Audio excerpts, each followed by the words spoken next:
الحمد لله نحمده ونستعينه ونستغفره ونؤمن به ونتوكل عليه ونعوذ بالله من شرور أنفسنا ومن سيئات أعمالنا من يهده الله فلا مضل له ومن يضلل فلا هادي له وأشهد أن لا إله إلا الله وحده لا شريك له وأشهد أن محمدا عبده ورسوله أما بعد فإن خير الحديث كتاب الله وخير الهدي هدي محمد صلى الله عليه وسلم وشر الأمور محدثاتها وكل محدثة بدعة وكل بدعة ضلالة وكل ضلالة في النار. أعوذ بالله من الشيطان الرجيم. بسم الله الرحمن الرحيم. يا أيها الذين آمنوا اتقوا الله حق تقاته ولا تموتن إلا وأنتم مسلمون. يا أيها الناس اتقوا ربكم الذي خلقكم من نفس واحدة وخلق منها زوجها وبث منهما رجالا كثيرا ونساء واتقوا الله الذي تساءلون به والأرحام إن الله كان عليكم رقيبا. يا أيها الذين آمنوا اتقوا الله وقولوا قولا سديدا يصلح لكم أعمالكم ويغفر لكم ذنوبكم ومن يطع الله ورسوله فقد فاز فوزا عظيما. ہر قسم کی تعریف اللہ کے لیے ہے اور بے شمار رحمتیں برکتیں اور درود و سلام نازل ہوں سب نبیوں پر اور خاص طور سے ہمارے آخری نبی جناب محمد رسول اللہ صلی اللہ علیہ وسلم پر. آپ لوگوں سے درخواست ہے کہ آپ لوگ تھوڑا سا اپنے کام کو میری بات کی طرف توجہ کے ساتھ لگائیں، کیونکہ جو باتیں ہونے والی ہیں وہ بہت امپورٹنٹ ہیں، بہت اہم ہیں. اور جو آج کا ٹاپک ہے وہ اپنی نوعیت کا ایک منفرد ٹاپک ہے، اور اہل سنت والجماعت کے اصول اور ضابطے اور قانون اور فارمولے کیا ہیں عقیدے میں. یہ بہت اہم ٹاپک ہے، اس کو سمجھنا ضروری ہے. جو آدمی اس ٹاپک کو اچھی طریقے سے سمجھ لے گا تو وہ بدعتیوں کی بھیڑ میں جس طریقے سے شیر جو ہوتا ہے، گیدڑوں کے بھیڑ کے اندر شیر کی جو اہمیت ہوتی ہے وہی ایک انسان کی اہمیت ہوگی جو ان اصول و قاعدوں کو سمجھ لے گا اچھی طریقے سے، ان فارمولوں کو، ان سوتروں کو، ان ضابطوں کو اچھی طریقے سے اپنے ذہن میں بٹھا لے گا تو پھر وہ کسی سے نہیں ڈرے گا، وہ کود جائے گا میدان کے اندر، چاہے کتنے ہی بدعتی کیوں نہ ہوں اس کے سامنے، وہ مقابلہ کرے گا ان کا. میرے بھائیوں، اللہ تعالیٰ نے جب رسولوں کو اس دنیا میں بھیجا اور ان کے اوپر کتابیں نازل کی تو نبیوں کا سب سے اہم کام اور سب سے اہم ان کی جو ذمہ داری تھی اللہ نے ان کے کاندھوں پر ڈالی، وہ کیا تھی کہ وہ لوگوں کے عقائد کی اصلاح کریں، لوگوں کے عقائد کی اصلاح کریں، ان کے عقیدوں کو صحیح کریں، درست کریں، ان کے ذہن و دماغ اور دلوں کے اندر اچھی طریقے سے عقیدے کو ڈال دیں. یہ نبیوں کی دعوت کا مرکز و محور تھا. اور جتنے بھی علم انسان حاصل کرتا ہے سب سے اہم علم عقیدے کا علم ہے. سب سے اہم نالج، سب سے اہم معلومات جو انسان اس دنیا میں حاصل کرتا ہے وہ سب سے اہم جو چیز ہے وہ ہے عقیدے کا علم حاصل کرنا. آپ دیکھیں، جس انسان کا دل عقیدے سے خالی ہے، صحیح عقیدے سے خالی ہے، آپ دیکھیں وہ گمراہ ہو جاتا ہے، وہ برباد ہو جاتا ہے، وہ بھٹک رہا ہے ادھر ادھر. آپ دیکھیں گے ہمارے ساتھیوں میں سے بہت سارے نوجوان آج ماشاءاللہ تبارک اللہ جو نئے نئے نوجوان ہیں، جن کے اندر جذبہ ہے، حماس ہے، اور جن کے اندر شوق ہے، ولولہ ہے کچھ سیکھنے کا. عقیدہ صحیح نہیں ہے، بگڑ گئے، برباد ہو گئے، کچھ ملحد ہو گئے، انکار کر دیا اللہ تعالیٰ کا، ناستک بن گئے. ابھی ایک ڈیبیٹ ہوا، نام مسلمان ہے جاوید لیکن کیا ہو گیا؟ ملحد ہو گیا، اللہ کا انکار کرنے لگ گیا. یہ کیوں؟ کیونکہ عقیدہ صحیح نہیں تھا، اس کا دل صحیح عقیدے سے کیا تھا؟ خالی تھا. بہت سارے ہمارے بھائی ایسے ہیں جب ہم ان سے بات کرتے ہیں تو کیا کہتے ہیں معلوم ہے؟ کہ یار تم شیعوں کو برا بھلا کیوں کہتے ہو؟ شیعوں کو برا بھلا کیوں کہتے ہو؟ وہ بھی ہمارے بھائی ہیں، وہ بھی کلمہ پڑھنے والے ہیں، وہ اہل بیت سے محبت کرنے والے ہیں، وہ نبی کے خاندان سے محبت کرنے والے ہیں. ہم انہیں برا بھلا کیوں کہتے ہیں؟ کیوں؟ کیونکہ یہ عقیدے، صحیح عقیدے سے اس بندے کا دل کیا ہے؟ خالی ہے. اب تو سوشل میڈیا کے اوپر باقاعدہ ٹرینڈ چل رہا ہے کہ میں ملحد ہوں، میں ناستک ہوں، میں نہ تو میں خدا کو مانتا ہوں، خدا کے وجود کا منکر ہو جاتا ہے آدمی، نہ فرشتوں کو، نہ قبر کو، نہ حشر کو، کسی بھی چیز کو نہیں مانتا ہے. جو اس کے عقل میں آتی ہے اسی کو مانتا ہے بس.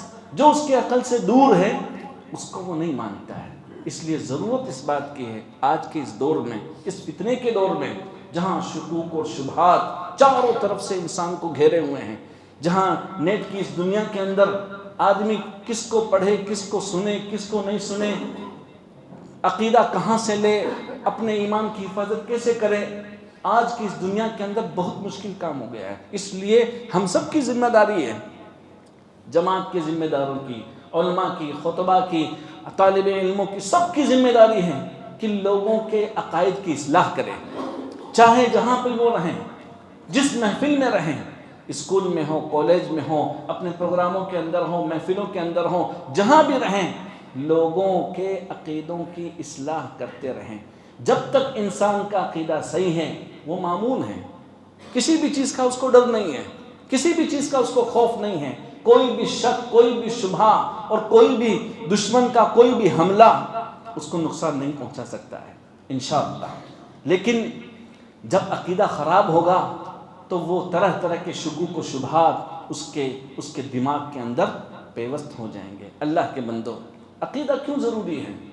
نبیوں نے اسی چیز کی طرف سب سے پہلے دعوت دی۔ وَلَقَدْ بَعَثْنَا فِي كُلِّ أُمَّةٍ، شیخ نے بتایا، تفصیل لمبی ہے اس سلسلے میں، نوح سے لے کر کے اللہ کے نبی صلی اللہ علیہ وسلم تک سارے نبیوں نے اسی عقیدے کی طرف دعوت دی۔ عقیدہ صحیح کر لو، اللہ کو پہچان لو، ایک اللہ کی عبادت کرو، اور اس عقیدے کے خلاف جتنی چیزیں ہیں سب کو چھوڑ دو۔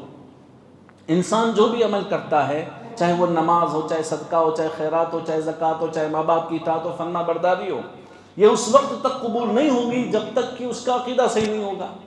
عقیدے کا صحیح ہونا بہت ضروری ہے، اور جب تک عقیدہ صحیح نہیں ہوگا انسان چاہے جتنے اعمال کر لیں، جتنی عبادتیں کر لیں، کوئی فائدہ نہیں ہے، بیکار ہے سب۔ توحید اساس ہے عمل کا، عقیدہ اساس ہے عمل کا۔ انسان کتنا ہی محنت کرے، کتنی ہی عبادت کرے، عقیدہ خراب ہے، بیکار ہے سب۔ وَقَدِمْنَا إِلَىٰ مَا عَمِلُوا مِنْ عَمَلٍ فَجَعَلْنَاهُ هَبَاءً مَنْثُورًا، قیامت کے دن انسان آئے گا، نماز ہوگی، روزہ ہوگا، صدقہ ہوگا، خیرات ہوگی، حج ہوگا، 60-70 سال کی عبادت ہوگی، عقیدہ خراب تھا، توحید خراب تھی، بیکار ہے، سب بیکار ہے، کوئی فائدہ نہیں ہے۔ قُلْ هَلْ نُنَبِّئُكُمْ بِالْأَخْسَرِينَ أَعْمَالًا الَّذِينَ ضَلَّ سَعْيُهُمْ فِي الْحَيَاةِ الدُّنْيَا وَهُمْ يَحْسَبُونَ أَنَّهُمْ يُحْسِنُونَ صُنْعًا، کیا میں نہ بتاؤں آپ لوگوں کو کون گھاٹے میں ہے، کون خسارے میں ہے، عمل کے اعتبار سے کن کا عمل برباد ہے؟ وہ لوگ جو یہ سمجھتے تھے کہ ہم نماز پڑھ رہے ہیں، زکوٰۃ دے رہے ہیں، صدقہ کر رہے ہیں، حج کر رہے ہیں، خیرات کر رہے ہیں، عبادتیں کر رہے ہیں، سب کچھ کر رہے ہیں، اللہ کو خوش کرنے کی کوشش کر رہے ہیں، لیکن وہ خراب ہے، بیکار ہے، کوئی فائدہ نہیں ہے اس کا، کوئی فائدہ نہیں ہے اس کا۔ اس لیے عقیدے کی غلطی بہت بڑی غلطی ہے۔ کوئی آدمی فقہ کے اندر غلطی کرے، مسائل کے اندر غلطی کرے، فقہ احکام کے اندر غلطی کرے، نماز میں ہو سکتا ہے کوئی رفع الیدین کر رہا ہے، کوئی نہیں کر رہا ہے کہ نہیں، مسئلہ چھوٹا سا مسئلہ ہے یہ، لیکن عقیدے کا معاملہ اتنا گڑبڑ معاملہ ہے کہ آدمی ایک غلطی کی وجہ سے مرتد ہو جاتا ہے، اسلام سے خارج ہو جاتا ہے، اسلام سے نکل جاتا ہے، ہمیشہ ہمیشہ کے لیے جہنم میں چلا جاتا ہے، اس کا شمار کافروں میں ہو جاتا ہے۔ اس لیے میرے بھائیوں، عقیدہ بہت ضروری ہے۔ اب آپ کہیں گے کہ عقیدہ تو بہت بڑا ہے، عقیدے کے مسائل بہت زیادہ ہیں، عقیدے کے معاملات بہت کٹھن ہیں، مشکل ہے، ہمارا چھوٹا سا دماغ ہے، اتنی ساری لوگوں نے 11 جلدوں کے اندر، اتنی بڑی بڑی جلدوں میں پورا عقیدہ بیان کیا ہے، مسلمانوں کا عقیدہ بیان کیا ہے۔ یہ 11 جلدیں کون پڑھے؟ اتنا سارا میٹیریل، اتنا سارا مواد، اتنی ساری معلومات کہاں سے اتنے چھوٹے سے دماغ کے اندر آئے؟ ہم میں سے اکثر لوگ کیا ہیں؟ نادان ہیں، پڑھے لکھے لوگ نہیں ہیں، دین سے تو بالکل ہی دور ہیں، دنیا میں بھی اتنے پڑھے لکھے نہیں ہیں، ہے نا؟ تو اس عقیدے کو، اتنی ساری معلومات کو ہم کیسے اپنے ذہن کے اندر، دماغ کے اندر ڈالیں؟ کیسے ڈالیں ہم لوگ، بتائیں آپ؟ تو گھبرانے کی بات نہیں ہے، میں آپ کو کچھ چیزیں ایسی بتا کے جا رہا ہوں، آپ غور سے سننا ان باتوں کو، بہت امپورٹنٹ باتیں ہیں، واللہ بتا رہا ہوں، بہت اہم باتیں ہیں، بہت امپورٹنٹ باتیں ہیں، آپ لوگ ان باتوں کو غور سے سننا۔ کوئی بھی بدعت آپ کے سامنے آئے گی، آپ اس کا مقابلہ کر لیں گے، کوئی بھی شرک کی بات آپ کے سامنے کرے گا، آپ اس کا مقابلہ کر لیں گے، کوئی بھی نبی کی شان میں گستاخی کرے گا، آپ اس کا مقابلہ دندان شکن اس کو جواب دیں گے، آپ اس سے مناظرہ کر لیں گے، آپ اس سے مباحثہ کر لیں گے، آپ اس سے مناقشہ کر لیں گے، آپ اس کی دلیلوں کی دھجیاں اڑا دیں گے، لیکن اس کے لیے ضروری ہے کہ ان فارمولوں کو آپ اچھی طریقے سے سمجھیں. زیادہ فارمولے نہیں ہیں، صرف تین چیزیں ہیں بس، آپ اپنے ذہن کے اندر بٹھا لیں. انشاءاللہ آپ ہر طوفان کا مقابلہ کر سکتے ہیں، ہر طوفان کا مقابلہ کر سکتے ہیں. یہ 3 ہتھیار ہیں آپ کے، جس کے ذریعے سے آپ میدان جنگ میں دشمنوں کا مقابلہ کر سکتے ہیں.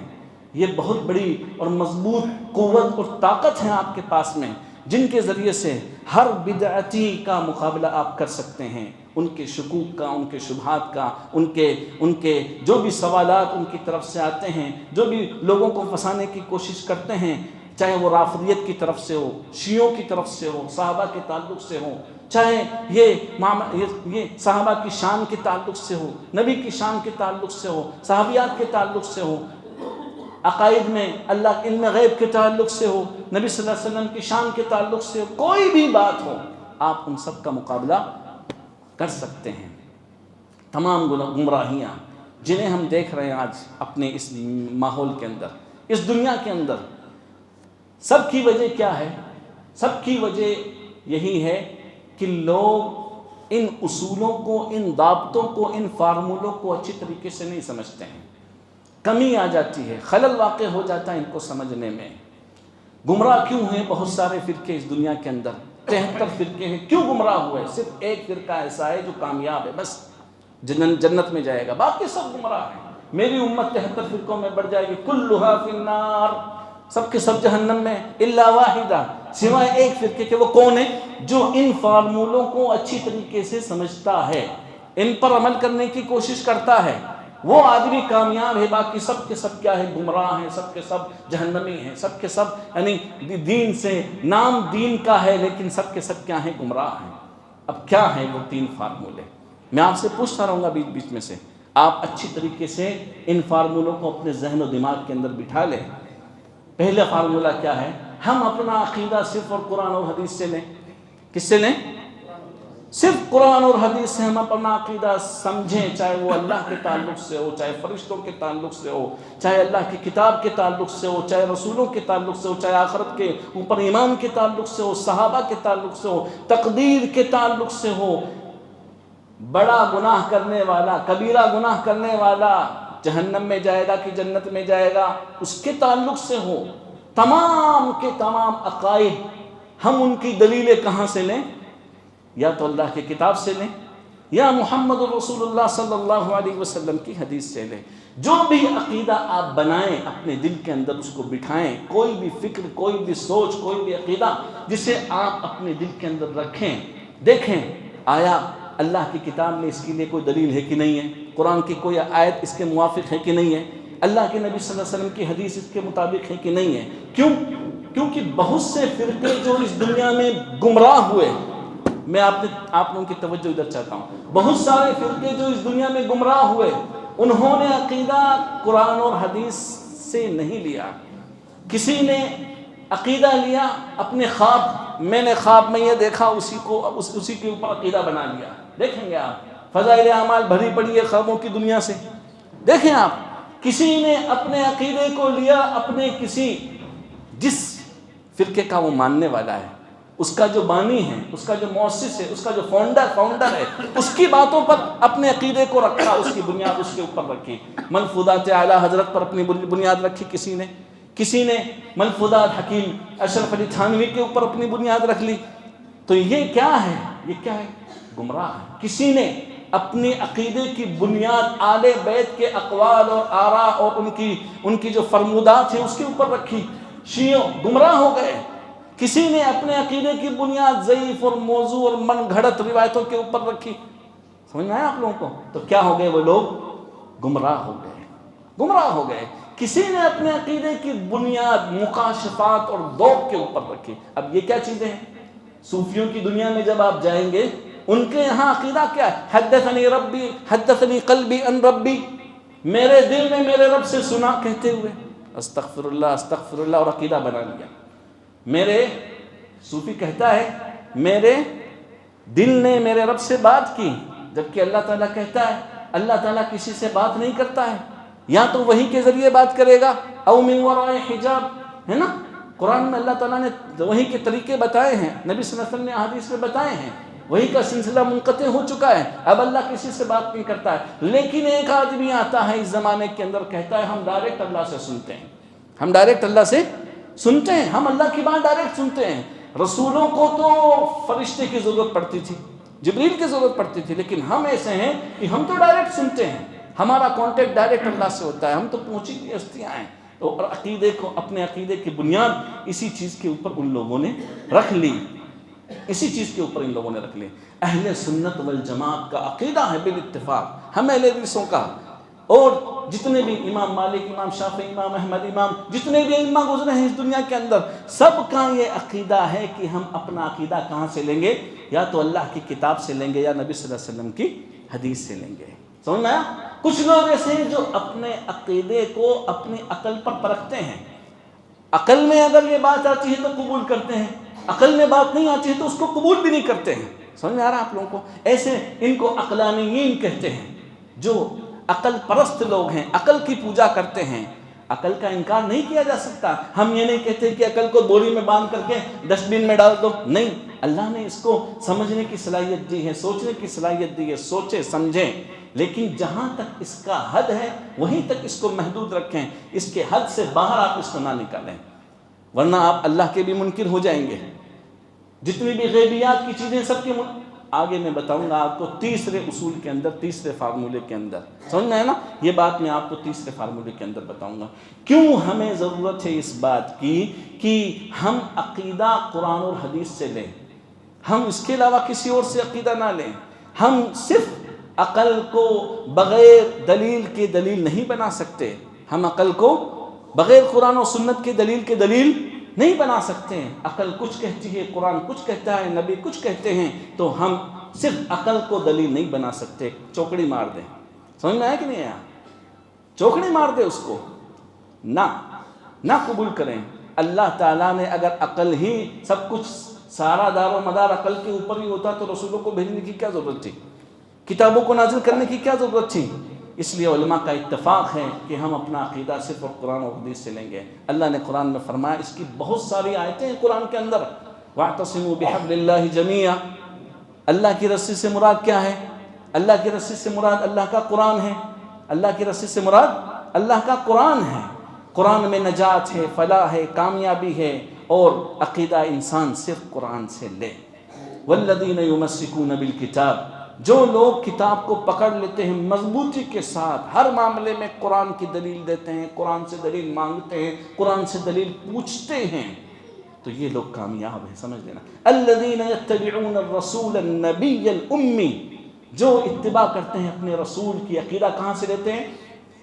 رسول سے عقیدہ لیتے ہیں، اپنے نبی سے عقیدہ لیتے ہیں۔ والذین آمنوا به وعزروه ونصروه واتبعوا النور الذي انزل معه۔ جو نبی کی کون نبی کی عزت کرتا ہے؟ جو لوگ کہتے ہیں کہ ہم نبی کے عاشق ہیں، نبی سے محبت کرنے والے ہیں۔ دلیل کیا ہے؟ وہ لوگ نبی کی عزت کرنے والے ہیں، وہ لوگ نبی کے ہم حمایتی ہیں جو لوگ نبی پر نازل ہونے والے نور کی اتباع کرتے ہیں۔ نور کیا ہے؟ قرآن ہے۔ نور کیا ہے؟ قرآن ہے۔ نور دو ہیں، ایک قرآن اور ایک حدیث، دونوں پر عمل کرتے ہیں جو لوگ، وہی حقیقت میں کیا ہیں؟ کامیاب ہونے والے ہیں۔ اور اللہ تعالیٰ قرآن میں فرماتا ہے وَأَنزَلَ اللَّهُ عَلَيْكَ الْكِتَابَ وَالْحِكْمَةَ، اللہ نے تمہارے اوپر کتاب اتاری ہے اے نبی، حکمت اتارا ہے۔ اور علماء کہتے ہیں جب حکمت کو ذکر کیا جائے مقام انزال میں، یعنی اتارتے وقت اللہ نے قرآن اتاری، حکمت اتارا، مطلب یہ ہے تو اس سے مراد سنت ہوتی ہے، نبی کی بات ہوتی ہے۔ اس سے مراد کیا ہوتی ہے؟ سنت ہوتی ہے، نبی کی بات ہوتی ہے۔ اور اللہ کے نبی نے ایک حدیث میں فرمایا الا انی اوتیت القرآن ومثلہ معہ، مجھے قرآن دیا گیا ہے اور اسی کے جیسے ایک اور چیز دی گئی۔ کیا دی گئی ہے؟ حدیث دی گئی ہے، مجھے اسی کے جیسے ایک اور چیز دی گئی ہے۔ اللہ کے نبی نے فرمایا ترکت فیکم امرین لن تضلوا ما ان تمسکتم بہما کتاب اللہ وفی روایہ وسنتی، تم گمراہ نہیں ہو سکتے عقیدے میں، تمہیں کوئی بہکا نہیں سکتا، چاہے کوئی کتنا ہی بڑا سمجھدار، سمجھانے والا یا بیوقوف بنانے والا یا اپنی چپ زبانی کے ذریعے سے آپ کو اپنی باتوں کے ذریعے سے دھوکے میں لینے والا، چپ زبان فراڈ آدمی بہت زیادہ بولنے والا آپ کو بہکا نہیں سکتا، آپ کو گمراہ نہیں کر سکتا جب تک آپ اللہ کی کتاب سے عقیدہ لیں گے اور نبی صلی اللہ علیہ وسلم کی سنت سے عقیدہ لیں گے۔ دونوں میں نجات ہے، دونوں میں کامیابی ہے۔ آج ہم الہاد کے مذاہب دیکھ رہے ہیں، لوگ ناستک بن رہے ہیں، لوگ گمراہ ہو رہے ہیں، لوگ صحابہ کرام کو گالیاں دے رہے ہیں۔ ہمارے بچے، افسوس کی بات تو یہ ہے، ہمارے بچے امیر معاویہ کو گالیاں دے رہے ہیں، نعوذ باللہ من ذالک، صحابی رسول کو گالیاں دے رہے ہیں۔ ہمارے بھائی، ہمارے دوست، ہمارے احباب گمراہ ہو گئے، شیعہ ہو گئے، رافضی ہو گئے، مودودیت کی طرف مائل ہو گئے، اسراری بن گئے، پتہ نہیں کیا کیا بن گئے۔ سمجھ آیا آپ لوگوں کو؟ کیوں؟ کیونکہ انہوں نے عقیدے کو پرکھا نہیں ان لوگوں کی، ان کا عقیدہ قرآن میں موجود ہے کہ نہیں ہے، حدیث میں موجود ہے کہ نہیں ہے۔ چلو آ جاؤ، یہ تو قرآن کی دلیلیں تھیں اب تک، حدیثوں میں بھی دلیلیں موجود ہیں۔ اللہ کے نبی صلی اللہ علیہ وسلم نے فرمایا من احدث فی امرنا ھذا ما لیس منہ فہو رد، جس نے ہمارے اس دین میں کوئی ایسی بات ڈال دی، کوئی ایسا عقیدہ داخل کر دیا جو دین کا عقیدہ نہیں تھا، اسلام کا عقیدہ نہیں تھا، تو اس کا وہ عقیدہ کیا ہے؟ مردود ہے۔ مثال دوں اس کی آپ لوگوں کو، اللہ ابھی بتا رہے تھے شیخ، غیب کون جانتا ہے؟ اللہ جانتا ہے۔ حضرت عائشہ کی حدیث ہے، مسلم کی حدیث ہے، جو آدمی عقیدہ رکھتا ہے کہ اللہ کے سوا بھی کوئی غیب جانتا ہے اور محمد غیب جانتے ہیں، اس نے نبی پر بہتان باندھا۔ کس پر بہتان باندھا؟ اللہ کے نبی پر بہتان باندھا۔ اس نے اللہ کے نبی پر بہتان باندھا۔ لیکن بہت سارے آپ کو ملیں گے سماج کے اندر، سوسائٹی کے اندر گمراہ لوگ ملیں گے جو اس بات کا عقیدہ رکھتے ہیں، اللہ کے علاوہ بھی علم غیب کو دوسرے کے لیے ثابت کرتے ہیں۔ سمجھ میں آیا کہ نہیں آیا؟ تو عقیدہ ہم کہاں سے لیں گے؟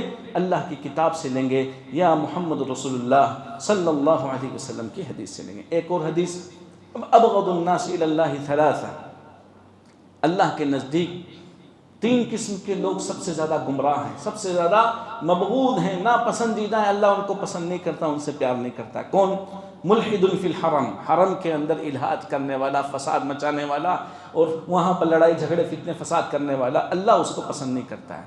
ومبتغ فی الاسلامی سنت الجاہلیہ، اسلام کے اندر جاہلی عقیدوں کو پسند کرنے والا، جاہلی عقیدوں کو پسند کرنے والا، جو اسلام کا عقیدہ نہیں ہے، جو اسلام کے معاملات نہیں ہیں، اسلام کی سنت نہیں ہے، اسلام کا طریقہ نہیں ہے، ان طریقوں کو اسلام میں پسند کرنے والا، اللہ ایسے انسان کو کبھی بھی رحمت کی نگاہ سے نہیں دیکھتا، نہ اس کو پسند کرتا ہے۔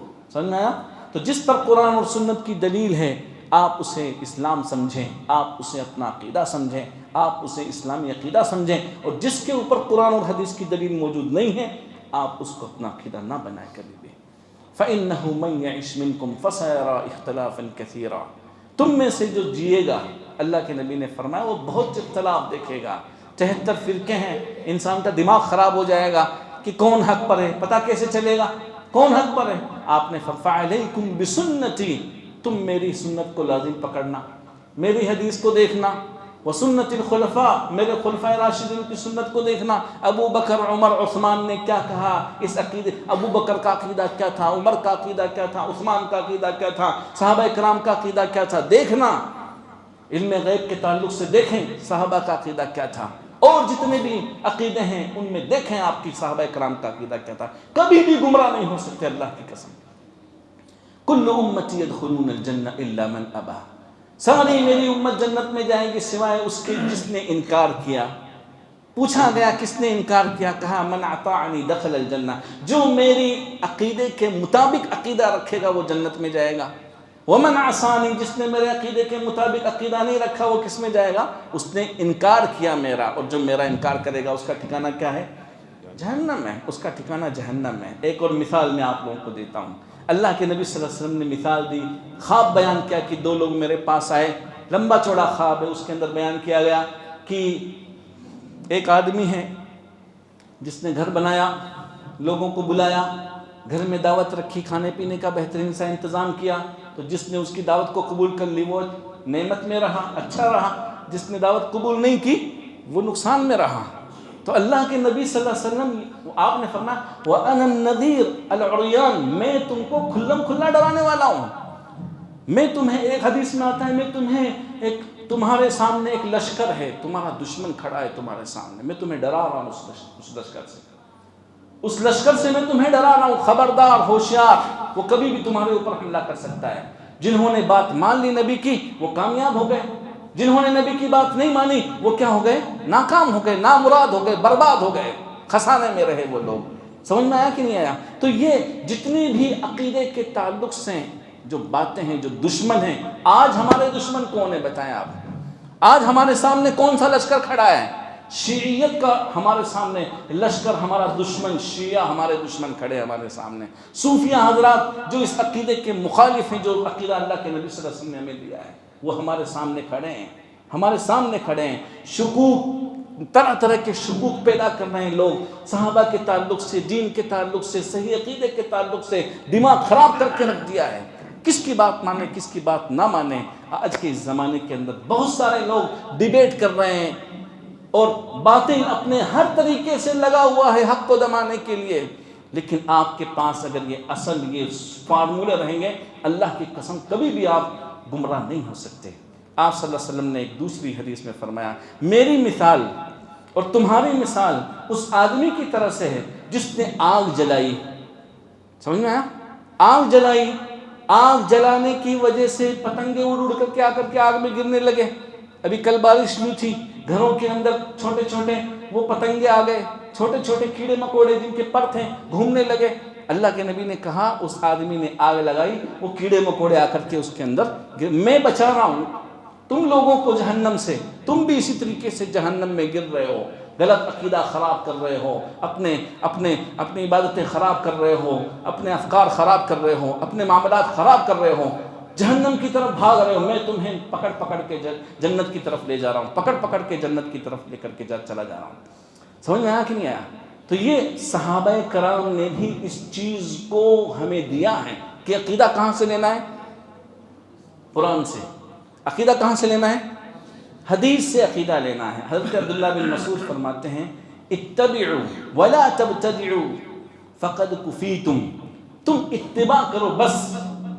اتباع کا مطلب قرآن اور حدیث کو مانو بس۔ عقیدہ کہاں سے لو؟ قرآن سے لو، حدیث سے لو، بس یہ عقیدہ، اور کسی دوسری چیز سے عقیدہ مت لو۔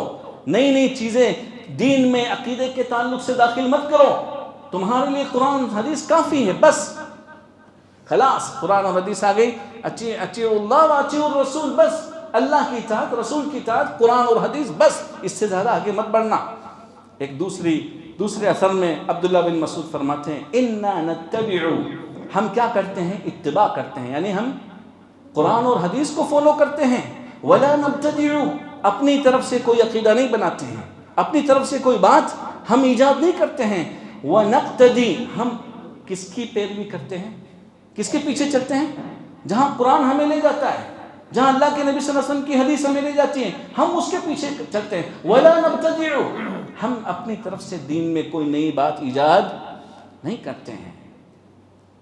ہم یوم وفات کو یوم میلاد نہیں بناتے ہیں، ہم یوم وفات کو یوم میلاد نہیں بناتے ہیں، اور ہم کہتے ہیں کہ جو اللہ نے ہمارے لیے نازل کر دیا ہے ہم تو اسی کی اتباع کریں گے بس، ہمیں کوئی دوسری چیز نہیں، ہمارے لیے کافی ہے، یہ سب ہمارے لیے کافی ہے۔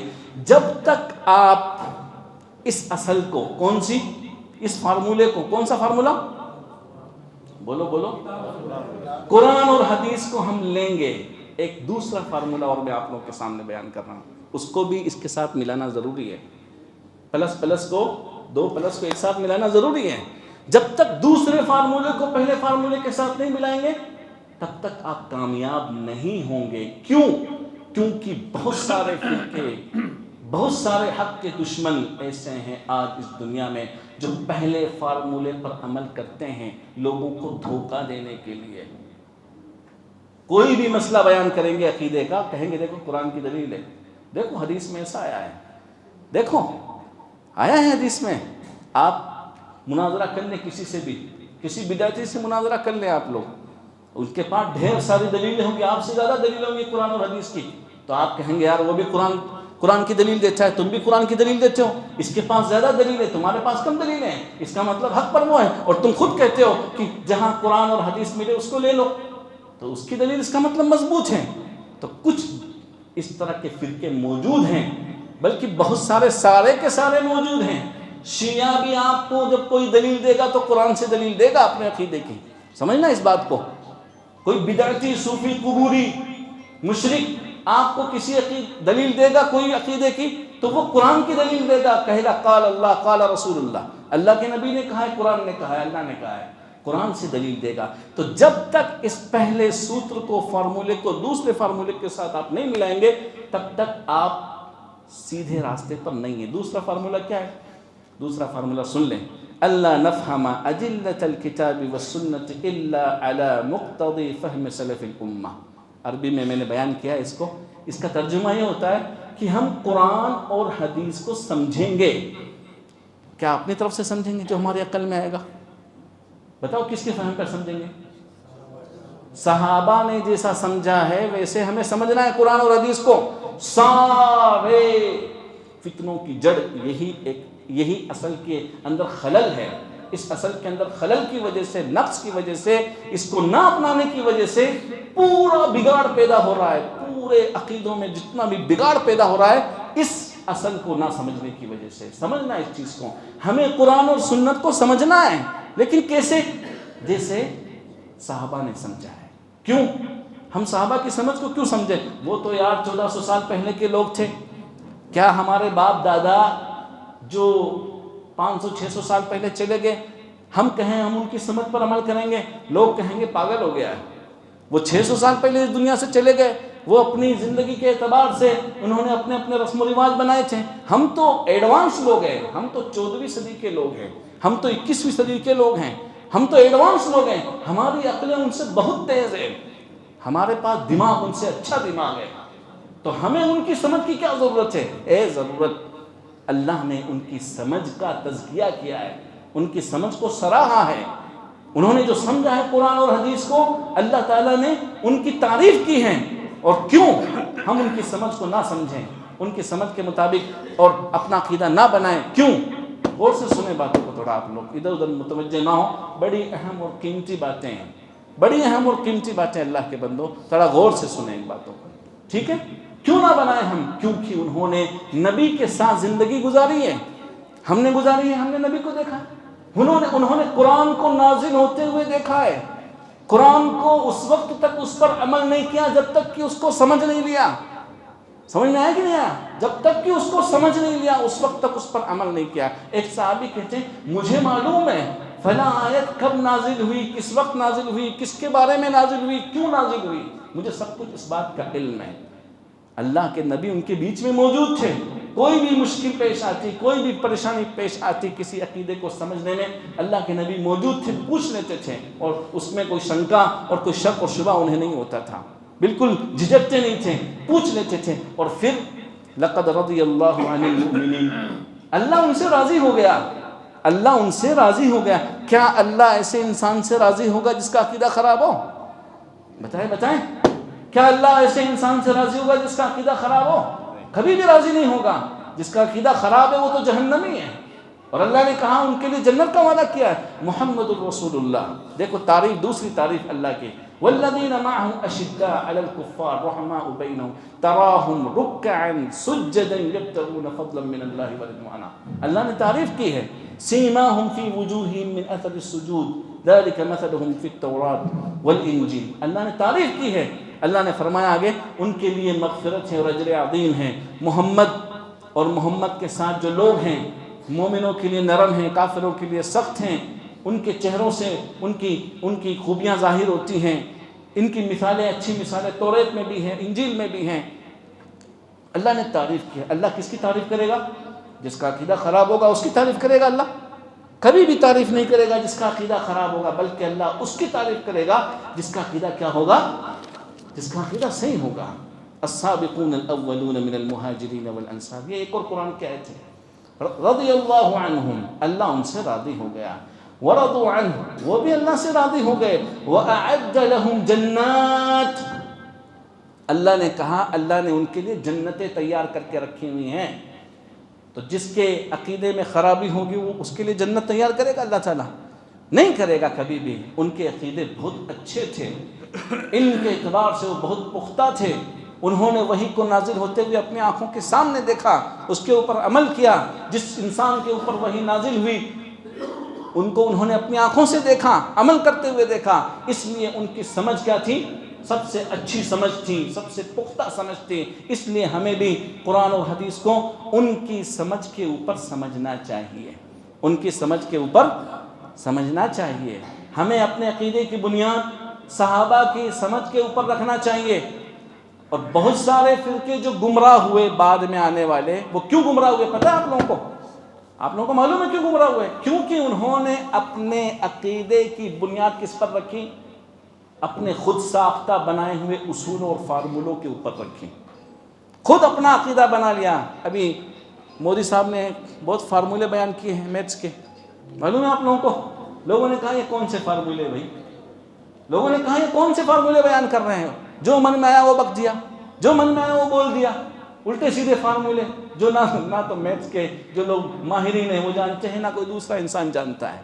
تو ایسے ہی کچھ لوگوں نے یونانی فلسفوں کے اوپر، منطق کے اوپر، کچھ لوگوں نے بہت اپنے آبا اور اجداد کی رائے اور آراء کے اوپر، کچھ لوگوں نے اپنے خوابوں کے اوپر، کچھ لوگوں نے مکاشفات کے اوپر، کچھ لوگوں نے دل میں جیسا طبیعت میں محسوس کیا اس کے اوپر اپنے عقیدوں کی بنیاد رکھ لی۔ کچھ لوگوں نے آل بیت کے اقوال اور آراء کے اوپر، جیسے شیعہ لوگوں نے، ان کے اوپر اپنے عقیدوں کی بنیاد رکھ لی۔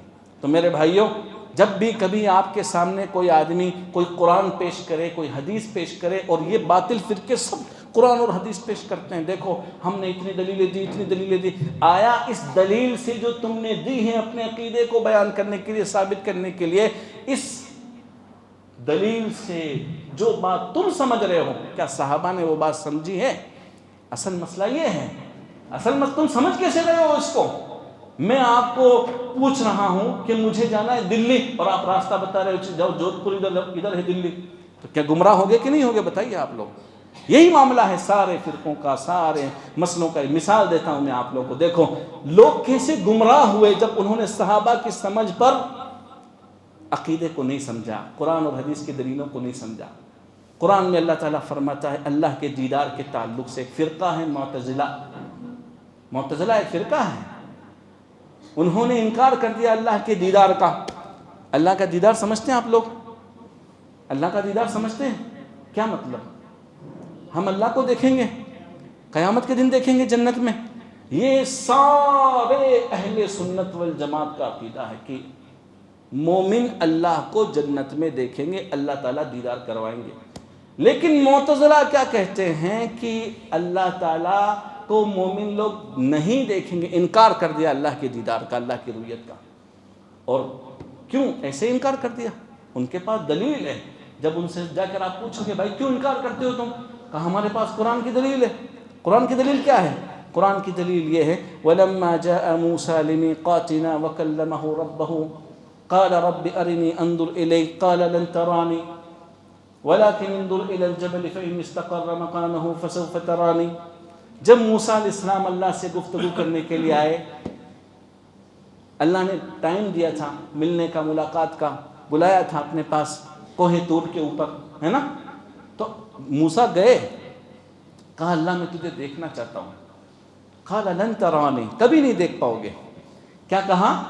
لن ترانی، کبھی نہیں دیکھ سکتے۔ اور معتزلہ کیا کہتے ہیں؟ اللہ کو ہرگز ہرگز کبھی بھی نہیں دیکھ سکتے، نبی نہیں دیکھ سکتا، تو تم کہاں سے دیکھو گے؟ دلیل دیکھو ان کی، دلیل کیا ہے کہ تم اللہ کو نہیں دیکھ سکتے، قرآن سے دلیل دے رہا ہے۔ اور یہ ساری امت کے اجماع کے خلاف بات ہے۔ یہ عقیدہ کیا ہے؟ ساری امت کے اجماع کے خلاف عقیدہ ہے۔ کیوں؟ کیونکہ امت کا اس بات پر اجماع ہے کہ دنیا میں تو لوگ اللہ کو نہیں دیکھ سکتے، لیکن جنت کے اندر دیکھیں گے۔ کیوں؟ کیونکہ قرآن کی بہت ساری آیتیں ایسی ہیں جو اس عقیدے کو ثابت کرتی ہیں۔ وَلَدَيْنَا مَزِيدٌ، ہمارے پاس جنت میں جب جنتی چلے جائیں گے ہر طرح کی نعمتوں میں مست ہوں گے، کھائیں گے، پیئیں گے، موج مستی کریں گے، ہے کہ نہیں؟ اللہ کہے گا میرے بندو کیا میں نے تمہیں وہ سب چیزیں نہیں دے دی جن کا تم سے وعدہ کیا گیا تھا؟ وہ کہیں گے اللہ اور بہت زیادہ مل گیا، ہمیں تو اتنا سوچا بھی نہیں تھا، اس سے زیادہ مل گیا ہے۔ اللہ کہے گا میرے پاس ابھی اور نعمتیں ہیں، میرے پاس ابھی اور نعمتیں ہیں۔ وَلَدَيْنَا مَزِيدٌ، مفسرین لکھتے ہیں اس آیت کی تفسیر میں کہ اس سے مراد اللہ کا دیدار ہے۔ اس سے مراد کیا ہے؟ اللہ کا دیدار ہے۔ انکم سترون ربکم کما ترون القمر لیلۃ البدر، تم اپنے رب کو ضرور دیکھو گے جیسے چاندنی کے چاند کو دیکھو گے۔ دیکھتے ہو چاندنی کے چاند کو؟ سب سے بڑا ہوتا ہے چاند میں چودھویں کا چاند، پہلی تاریخ کا چاند سب سے چھوٹا، آخری تاریخ کا چاند چھوٹا ہوتا ہے، لیکن چودھویں کا چاند سب سے بڑا ہوتا ہے۔ کیا اسے دیکھنے میں کوئی تکلیف ہوتی ہے؟ میرے جیسا اندھا آدمی جس کے پاس چشمہ لگا وہ بھی دیکھ لیتا ہے کہ نہیں؟ کوئی شک نہیں، کوئی شبہ۔ ایسے ہی ہم لوگ مومن جنت میں اپنے رب کو دیکھیں گے انشاءاللہ، یہ اللہ کا وعدہ ہے۔ تو یہ لوگ انکار کرتے ہیں کہ کوئی نہیں دیکھے گا اپنے رب کو، معتزلہ لوگ انکار کرتے ہیں۔ اب آئیے دوسری مثال دیتا ہوں، مثالوں سے بات سمجھ میں آتی ہے۔ اپنے سماج کے تعلق سے مثال دیتا ہوں۔ ہمارے کچھ بدعتی بھائی، قبوری بھائی، صوفی بھائی مردوں سے استغاثہ کرتے ہیں۔ استغاثہ سمجھتے ہیں؟ استغاثہ کا مطلب یا غوث المدد، یہ استغاثہ ہے۔ میری مدد کر دو خواجہ معین الدین چشتی، میری مدد کر دو، میری یا علی المدد، یا حسین المدد۔ مردوں سے جو مر چکے ہیں، اس دنیا سے چلے گئے ہیں، صدیاں ہو چکی ہیں، ان سے استغاثہ کرنا، ان کی قبروں کے پاس جا کر کے طواف کرنا، ان سے مدد چاہنا، ان کی قبروں کے پاس کھڑے ہو کر کے دعائیں کرنا، قبر والوں سے مدد طلب کرنا، یہ سب کیا ہے بتائیں آپ؟ یہ شرک ہے۔ کیا ہے؟ جب آپ ان بدعتیوں کے پاس، قبوریوں کے پاس جائیں، بریلویوں کے پاس، ان قبر پوجوں کے پاس جائیں گے، کہیں گے کہ تم یہ کام کیوں کرتے ہو؟ تو شرک ہے۔ کہیں گے ہمارے پاس دلیل ہے۔ کیا ہے؟ ہمارے پاس دلیل ہے اس کی۔ کیا دلیل ہے بھائی؟ ہمیں بھی بتا دو۔ کہا الا ان اولیاء اللہ لا خوف علیہم ولا هم يحزنون۔ کیا دلیل دیں گے؟ الا ان اولیاء اللہ لا خوف علیہم ولا هم يحزنون، خبردار، ہوشیار، اللہ کے ولیوں پر کوئی غم نہیں ہے، کوئی ٹینشن نہیں ہے۔ ہم نے دلیل کس چیز کی پوچھی تھی؟ قبر کے طواف کرنے کی دلیل، قبر والوں سے مدد مانگنے کی دلیل، قبر والوں سے استعانت کی دلیل، قبر والوں سے دعا کی دلیل، ہم نے یہ دلیل پوچھی تھی۔ اور دلیل صاحب کیا دے رہے ہیں؟ الا ان اولیاء اللہ لا خوف علیہم ولا هم يحزنون۔ ہم پوچھیں گے اس سے، اللہ کے بندے تم دلیل تو یہ دے رہے ہو، کیا اس دلیل سے جس عقیدے کو تم ثابت کر رہے ہو، اس عقیدے کو صحابہ نے ثابت کیا اس دلیل سے؟ تو جب تک ہم صحابہ کی سمجھ پر کسی بھی عقیدے کی دلیل کو نہیں سمجھیں گے، تب تک ہم گمراہ ہیں۔ اور آج اکثر علماء، اکثر جو فرقے گمراہ ہیں اس وقت، لوگوں کی اکثریت اسی وجہ سے گمراہ ہے کہ یا تو انہوں نے پہلے اصول کو نہیں اپنایا اپنے عقیدے کو ثابت کرنے کے لیے۔ پہلا اصول کون سا ہے؟ بولو بولو، قرآن اور حدیث سے دلیل لینا ہے۔ یا تو انہوں نے پہلے اصول کو نہیں اپنایا، یا دوسرے اصول کو نہیں اپنایا۔ دوسرا اصول کیا ہے؟ دوسری اصل کیا ہے؟ صحابہ کی سمجھ پر قرآن اور حدیث کو سمجھنا۔ تو وہ کیا ہو گئے؟ وہ گمراہ ہو گئے بیچارے، گمراہ ہو گئے بیچارے۔ اسی لیے ایک اصول اور نکلتا ہے، کل فہم یخالف فہم السلف الصالح فهو باطل، کل فہم یخالف فہم الصحابہ فهو باطل۔ کیا مطلب اس کا؟ ہر وہ سمجھ جو صحابہ کی سمجھ کے خلاف ہو وہ باطل ہے۔ عقیدہ سمجھ لینا، اس اصل سمجھ لینا، فارمولا دے رہا ہوں۔ ہر وہ سمجھ جو صحابہ کی سمجھ کے خلاف ہے وہ کیا ہے؟ باطل ہے۔ ہم جب بھی کوئی آدمی قرآن سے دلیل دے گا آپ کو کسی مسئلے میں، کوئی دیوبندی، کوئی بریلوی، کوئی تبلیغی، کوئی مودودی، کوئی اسراری، کوئی بھی دلیل دے گا آپ کو کسی بھی مسئلے کے اندر، آپ کو یہ دیکھنا ہے کہ صحابہ نے اس مسئلے میں اس دلیل سے کیا سمجھا ہے، ان کی بات کیا ہے اس سلسلے میں، ہمیں یہ دیکھنا ہے۔ کبھی گمراہ نہیں ہو سکتے آپ لوگ، کبھی بھی گمراہ نہیں ہو سکتے۔ دوسری دلیل دیتا ہوں آپ، دوسری مثال دیتا ہوں۔ نبی صلی اللہ علیہ وسلم کی قبر کے پاس جا کر کے سلام پڑھنا، زیارت کرنا، درود پڑھنا مشروع عمل ہے کہ نہیں ہے؟ ہم جاتے ہیں نبی صلی اللہ علیہ وسلم کی قبر کے پاس میں جا کر کے سلام پڑھتے ہیں۔ کچھ لوگ کہتے ہیں کہ قبر کے پاس جا کر کے نبی صلی اللہ علیہ وسلم کی جو مانگنا ہے مانگ لو، موقع نہیں ملے گا دوبارہ، جتنی پریشانیاں دور کروانی ہے کروا لو۔ ہمارے پاس باقاعدہ خط آتے تھے، ہم نے وہاں کام کیا ہے 8-10 سال تک الحمدللہ۔ لوگوں کے خط آتے ہیں کہ میں غم میں ڈوبا ہوا ہوں، میری شادی نہیں ہو رہی ہے، میرے اوپر اتنا قرضہ ہے، میرا بھائی میں امتحان دے رہا ہے، وہ پاس ہو جائے، میرے باپ کی طبیعت خراب ہے، اور میرے گھروں میں لڑائی جھگڑے فتنے فساد بہت زیادہ ہیں، میرے حاسدین بہت زیادہ، عجیب عجیب خطوط آتے تھے، اور نبی سے کہتے تھے کہ آپ ہماری ان پریشانیوں کو دور کر دو۔ جب ہم ان سے بولتے تھے اللہ کے بندے یہ سب کام تو اللہ کے ہیں، یہ سب کام تو اللہ سے مانگنے چاہیے آپ کو، تو دلیل دیتا تھا قرآن سے۔ کس سے دلیل دیتا تھا؟ قرآن سے، کہ ہمارے پاس قرآن موجود ہے، تم تو قرآن کے منکر ہو، تم تو قرآن کو مانتے ہی نہیں ہو۔ ہم نے کہا بھائی کون سی دلیل ہے، ہمیں بھی بتا دے، ہمیں بھی بتا دے کون سی دلیل ہے۔ تو وہ کہتا تھا وَلَوْ أَنَّهُمْ إِذْ ظَلَمُوا أَنفُسَهُمْ جَاءُوكَ فَاسْتَغْفَرُوا اللَّهَ وَاسْتَغْفَرَ لَهُمُ الرَّسُولُ لَوَجَدُوا اللَّهَ تَوَّابًا رَحِيمًا۔ دلیل کیا مطلب اس کا؟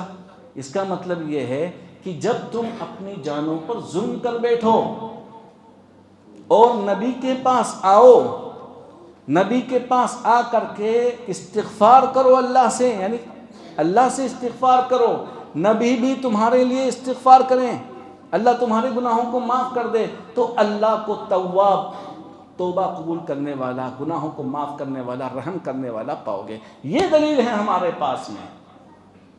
اب دیکھو اب کیا جواب دو گے آپ بتائیے؟ جواب دوسرا فارمولہ لے کر کے آنا، آپ کو کیا لے کر کے آنا ہے؟ دوسرا فارمولہ کیا ہے؟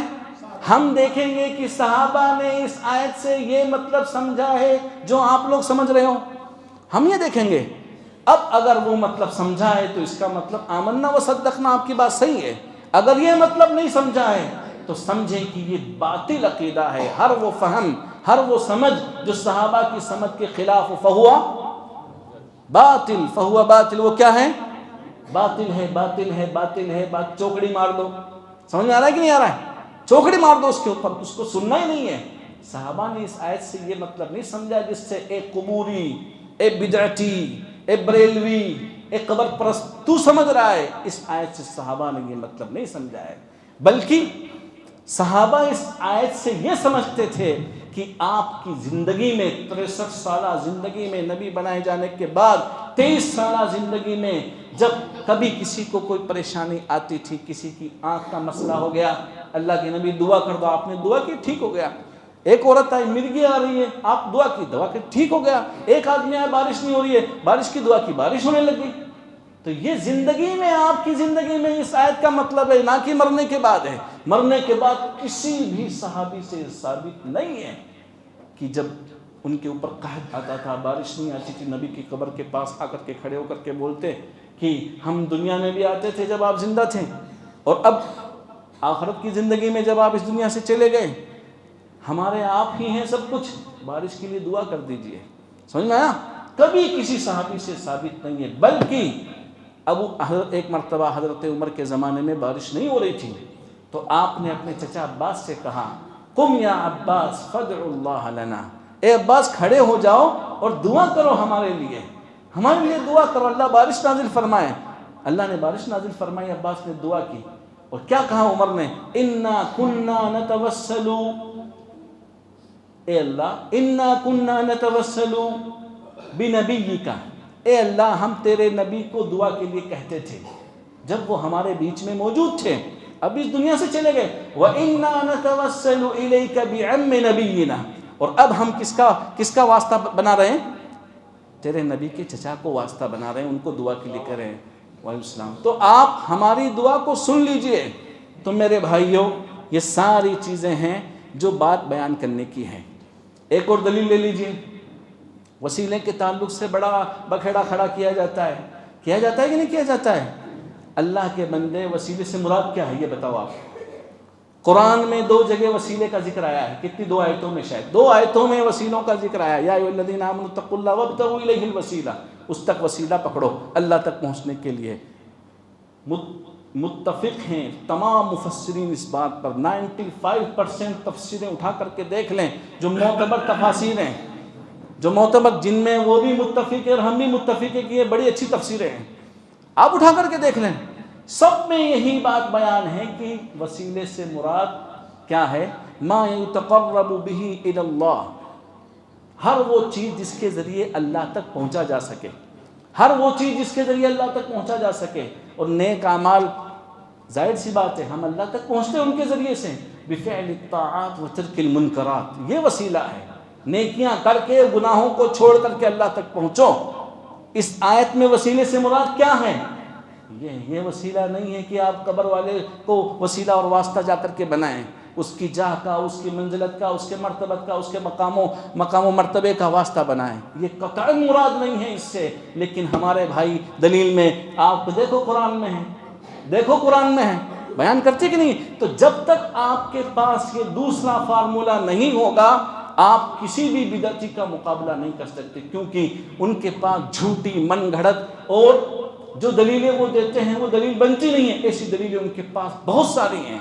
اس لیے کبھی بھی آپ کے سامنے کوئی بھی آدمی مقابلہ کرنے کے لیے آئے، میدان میں شیخ موجود ہیں، مناظر ہیں اپنے الحمدللہ، جانتے ہیں سب ہتھ کنڈوں کو، تو آپ کہیں کہ ہمیں صحابہ کی سمجھ بیان کیجئے اس دلیل کے تعلق سے، اس عقیدے کے تعلق سے، اور جو دلیل اس عقیدے پر آپ نے دی ہیں ہمیں صحابہ کی سمجھ لا کے بتائے. کسی ایک صحابی کا بھی یہ قول ہے اس تعلق سے کہ اس سے مراد یہ ہے. ایک اور مثال لے لیں. ما یأتیہم من ذکر من ربہم محدث الا استمعوه وهم يلعبون. قرآن میں اللہ تعالیٰ نے فرمایا ہے، قرآن اللہ کا کلام ہے کہ مخلوق ہے؟ بتائیں آپ لوگ، اللہ کا کلام ہے کہ مخلوق ہے؟ لیکن کچھ لوگوں نے کہا ہے مخلوق ہے، اور دلیل کیا دی ہے؟ قرآن کی آیت دلیل محدث. وہ کہتے ہیں محدث سے مراد کیا ہے؟ یہاں پر مخلوق مراد ہے، جبکہ قرآن اللہ کا کلام ہے، اسی سے ہے، اللہ نے بات کی ہے اور اللہ کا کلام ہے قرآن، کوئی بھی مخلوق نہیں ہے یہ. تو جو بھی سمجھ صحابہ کی سمجھ کے خلاف ہوگی وہ کیا ہوگی؟ وہ باطل ہوگی. عقیدہ سمجھ میں آ گیا آپ لوگوں کو؟ یہ فارمولہ سمجھ میں آ گیا؟ کل فہم یخالف فہم الصحابہ فی مسائل الاعتقاد فہو باطل. سمجھ میں آ گیا؟ ہر وہ سمجھ جو صحابہ کے خلاف ہوگی عقیدے کے مسائل کو سمجھنے میں اور قرآنی آیات اور احادیث یا نصوص کو دلیل بنانے میں اور ان کو سمجھنے میں صحابہ کے فہم کے خلاف ہوگی، ان کی سمجھ کے خلاف ہوگی، تو وہ کیا ہے؟ وہ باطل ہے. ہمارے یہاں پر جو باطل فرقے ہیں جن کا ہمیں عام طور پر سامنا کرنا پڑتا ہے، بریلوی اور دیوبندی، یہ اصل میں اشعری ہیں، اشاعرہ ہیں. ایک قرآن کی ایک آیت پیش کرتا ہوں اس مثال میں. وَيَبْقَى وَجْهُ رَبِّكَ ذُو الْجَلَالِ وَالْإِكْرَامِ. وَيَبْقَى وَجْهُ رَبِّكَ ذُو الْجَلَالِ وَالْإِكْرَامِ. اور تمہارے رب کا چہرہ باقی رہے گا. وہ لوگ کہتے ہیں کہ یہاں وجہ سے مراد چہرہ نہیں ہے، وہ دوسرا مطلب مراد دیتے ہیں. وہ لوگ کہتے ہیں ذات مراد ہے، یہاں پر ذات مراد ہے. بل یداہ مبسوطتان. اللہ کے ہاتھ قرآن میں آیا ہے صفات کے سلسلے میں، اللہ کی صفات کے سلسلے میں اللہ کے دونوں ہاتھ کھلے ہوئے ہیں. لیکن ہمارے بھائی دیوبندی بریلوی اشعری بھائی کیا کہتے ہیں کہ اس سے مراد کیا ہے؟ نعمت اور قدرت ہے. ید ہاتھ مراد نہیں ہے. ید کس کو بولتے ہیں؟ رفع الیدین کس کو بولتے ہیں؟ ہاتھ اٹھاؤ. وہ کہتے ہیں ہاتھ اٹھانا مراد نہیں ہے، مراد ہے نعمت اٹھاؤ، قدرت اٹھاؤ. نعوذ باللہ من ذلک. کیا مراد لیتے ہیں اللہ کے لیے؟ بل یداہ مبسوطتان. کیا کہتے ہیں کہ اس سے مراد نعمت ہے، قدرت ہے. جبکہ سلف کا اتفاق ہے اس بات کے اوپر، صحابہ کا اتفاق ہے اس بات کے اوپر، یہاں مراد حقیقی ہاتھ ہیں جو اللہ کی شایان شان ہیں، اللہ کی شان کے لائق ہیں، وہ ہاتھ مراد ہیں یہاں پر. قرآن کی ایک اور آیت حدیث میں آتا ہے ینزل ربنا کل لیلہ. اللہ نازل ہوتا ہے، ہمارا رب نازل ہوتا ہے. وہ کہتے ہیں یہاں اترنا مراد نہیں ہے، خود اللہ کا اترنا مراد نہیں ہے، نعوذ باللہ. وہ کیا کہتے ہیں؟ وہ کہتے ہیں امر ربنا، ہمارے رب کا حکم نازل ہوتا ہے، یا رحمت ربنا، ہمارے رب کی رحمت نازل ہوتا ہے. یہ فہم کیا ہے؟ غلط ہے. کیوں؟ کیونکہ سلف نے یہ نہیں سمجھا ہے، صحابہ نے یہ اس طریقے سے نہیں سمجھا ہے. اور بہت ساری آیتیں ہیں اللہ کے بندوں اس تعلق سے. تو میں نے جو باتیں آپ لوگوں کے سامنے بیان کی ہیں کہ ہر وہ سمجھ جو صحابہ کی سمجھ کے خلاف ہوگی وہ باطل ہوگی عقائد کو سمجھنے میں یا عقائد کے جو دلائل ہیں ان کو سمجھنے میں. میں کہتا ہوں آپ لوگوں سے کہ سلف کی سمجھ اس سے مراد کیا ہے؟ اس سے مراد وہ سمجھ ہے جس پر وہ سب کے سب متفق ہیں. سمجھ میں آیا نا؟ ایک بات ہے، مثال دو، ہم لوگ کو ڈسکس کر رہے ہیں کسی معاملے میں، تقریباً سارے کے سارے لوگ ایک معاملے کے اوپر ایک جٹ ہو گئے کہ ہاں ایسا ہی کرنا ہے، ایک رائے کے اوپر ایک جٹ ہو گئے اور کوئی اختلاف نہیں ہے. تو فہم صحابہ سے مراد جن میں ان کا اتفاق ہے وہ مراد ہے. کسی آیت کی تفسیر کو سمجھنے میں، کسی آیت کے مطلب کو سمجھنے میں جس کے اوپر صحابہ متفق ہے، کسی عقیدے کو سمجھنے میں، عقیدے کی جو دلیل ہے اس کے مطلب کو سمجھنے میں، جس چیز کے اوپر صحابہ متفق ہیں سب کے سب، ہم اس سے مراد لیتے ہیں کہ فہم صحابہ، اس کا مطلب فہم صحابہ اس سے مراد لیتے ہیں. کچھ چیزیں ایسی ہیں جن میں ان کا اختلاف ہوا ہے، اس میں کوئی شک نہیں ہے. کچھ چیزیں ایسی ہیں لیکن وہ صرف انگلیوں پر گن سکتے ہیں، ہم چند چیزوں کے اندر ان لوگوں کا اختلاف ہوا ہے. اب آئیے، دو اصل سمجھ میں آ گئی، دو فارمولے سمجھ میں آ گئے، آگے کہ نہیں آئے؟ آ گئے. الحمدللہ الحمدللہ. کیا کیا ہے؟ قرآن و حدیث کو، عقیدہ قرآن و حدیث سے لیں گے اور صحابہ کی سمجھ کے اوپر لیں گے. تیسری اصل، تیسرا فارمولا اور تیسرا سوتر جو بہت امپورٹنٹ ہے اور یہ بہت خوبصورت ہے اور ان دونوں فارمولوں کی اصل اور جان ہے اور امان کی شرط ہے. کیا ہے وہ؟ کہ اپنی عقلوں کو ان چیزوں میں داخل نہ کریں جو غیب میں ہیں. سمجھ میں نہیں آیا؟ اپنی عقلوں کو غیبیات میں داخل نہ کریں. سمجھ میں نہیں آیا؟ جیسے مثال دوں آپ کو، اللہ کیا ہے؟ غیب میں ہے، دکھتا ہے؟ نہیں دکھتا. فرشتے دکھتے ہیں؟ نہیں دکھتے ہیں. جنات دکھتے ہیں؟ قبر کا عذاب دکھتا ہے؟ قبر کی نعمتیں دکھتی ہیں؟ جنت و جہنم ہم لوگوں نے دیکھی ہیں؟ آخرت دیکھا ہے ہم لوگوں نے؟ جنات اور فرشتے دیکھے ہیں؟ نہیں دیکھے ہیں. نہیں دیکھے نا؟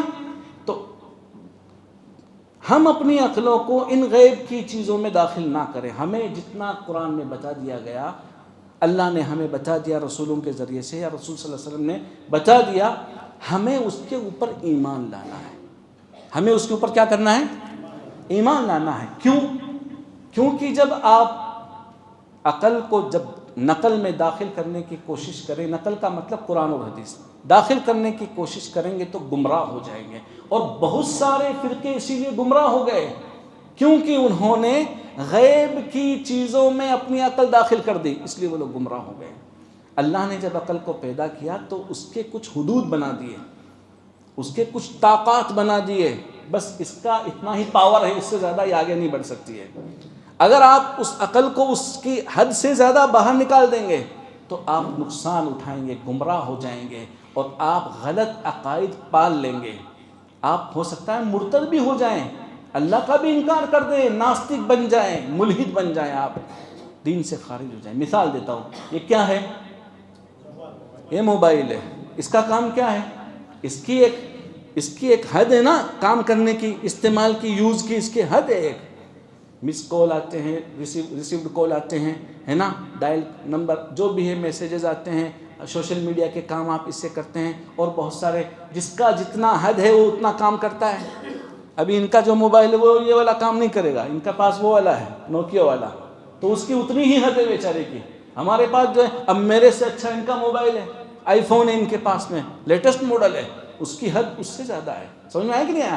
تو جس کی جو حد ہے، عقل کی جو حد ہے، ہم اس کو اتنا ہی، وہ محدود جو اللہ نے بنائی ہے، اس کو جو پیدا کیا ہے، ہم اس کا یوز اتنا ہی کریں، اس کو اس کی حد سے زیادہ آگے نہ نکالیں. اگر نکالیں گے تو کیا ہو جائیں گے؟ برباد ہو جائیں گے. بہت سارے لوگوں نے فرشتوں کا انکار کر دیا. کیوں انکار کر دیا بھائی؟ کیونکہ وہ نظر نہیں آتے ہیں، اور عقل اسی چیز کو قبول کرتی ہے جو نظر آئے اور جو محسوس ہو سکے. بس جو ہم محسوس کر سکتے ہیں، کس کے ذریعے سے؟ محسوس کئی چیزوں کے ذریعے سے انسان بہت سی چیزیں محسوس کرتا ہے، کھا کر کے، سن کر کے، دیکھ کر کے، اور اسی طریقے سے چھو کر کے محسوس کرتا ہے چیزوں کو. تو جو چیزیں نظر آتی ہیں اور جو چیزیں محسوس میں ہیں، عقل اسی کو قبول کرتی ہے، اور جو چیزیں ان کے خلاف ہیں، ان کے سے دور ہے، تو ان کو عقل قبول نہیں کرتی ہیں. اسی لیے بہت سارے لوگوں نے انکار کر دیا اللہ کا، کیونکہ وہ نظر نہیں آتا ہے، غیب میں ہے. نظر نہیں آتا، انکار کر دیا اللہ تعالیٰ کا۔ بہت سارے لوگوں نے اللہ کی صفات کا انکار کر دیا۔ بہت سارے مسلم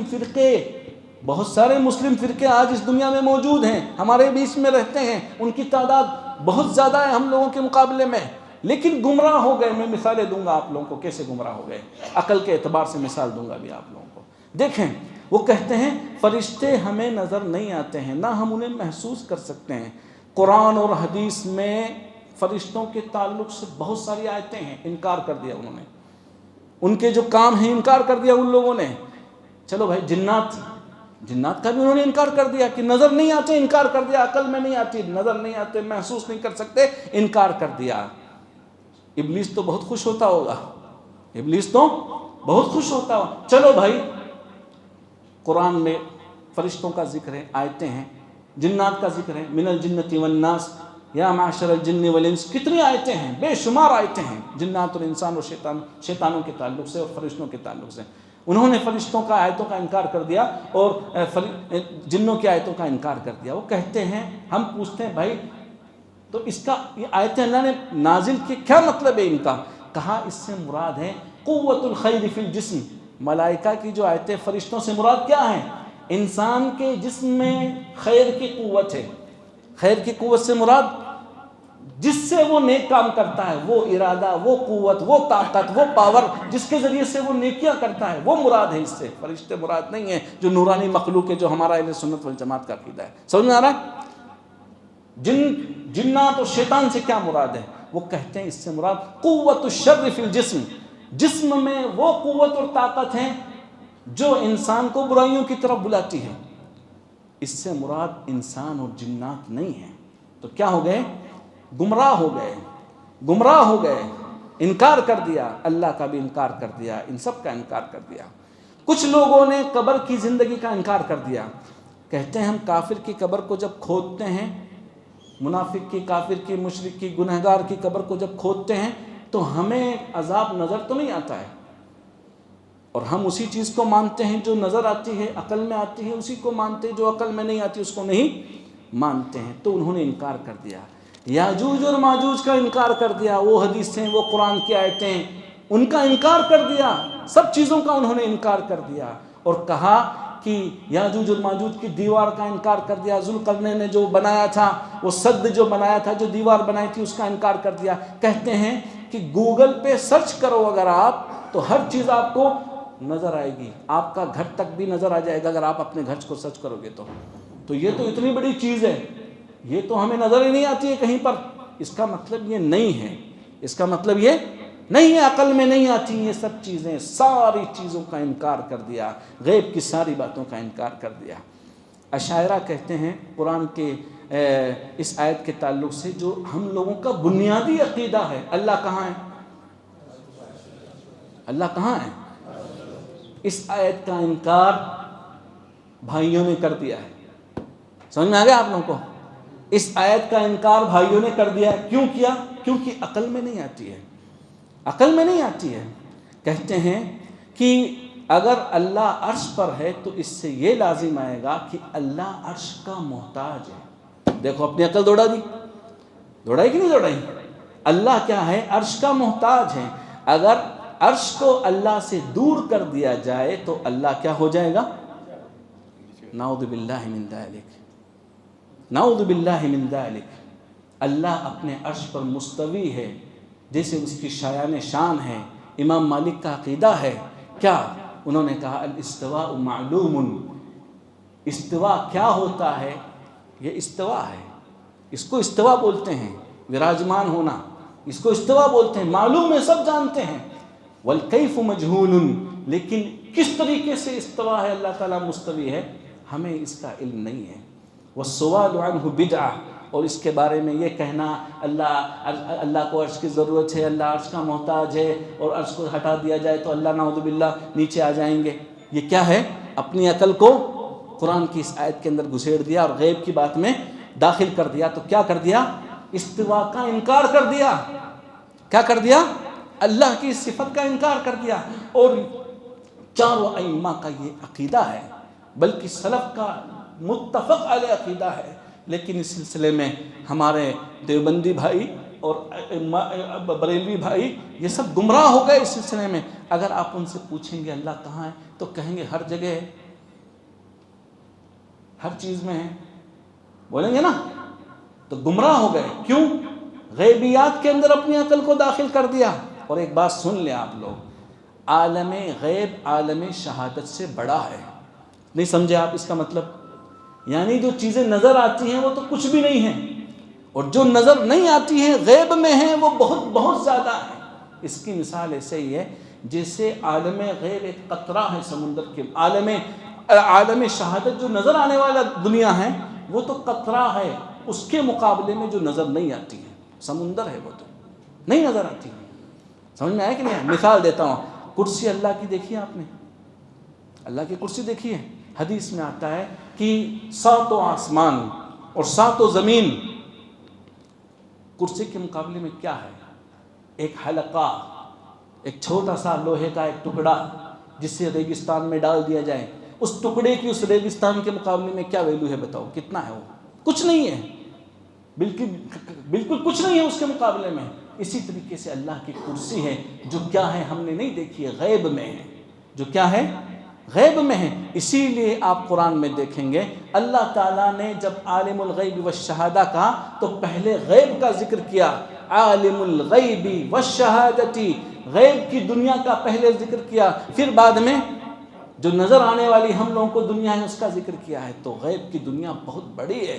جب انسان اس چھوٹی سی عقل کو، جو کبھی کبھی ایسے لوگوں کی سڑی ہوئی عقلیں ہوتی ہیں، برباد ہوتی ہیں عقلیں، اللہ کے بارے میں الٹی سیدھی باتیں کرنے لگ جاتے ہیں، دیکھا ہی نہیں اللہ کو، فرشتوں کے بارے میں، قبر کے بارے میں، جنت و جہنم کے بارے میں. بہت سارے لوگوں نے بہت ساری حدیثوں کا انکار اس لیے کر دیا کہ ہماری عقل میں نہیں آ رہی ہیں، ہماری عقل میں یہ سب چیزیں نہیں آ رہی ہیں. تمہاری عقل چھوٹی سی اللہ کے بندے، بہت چھوٹی ہے عقل.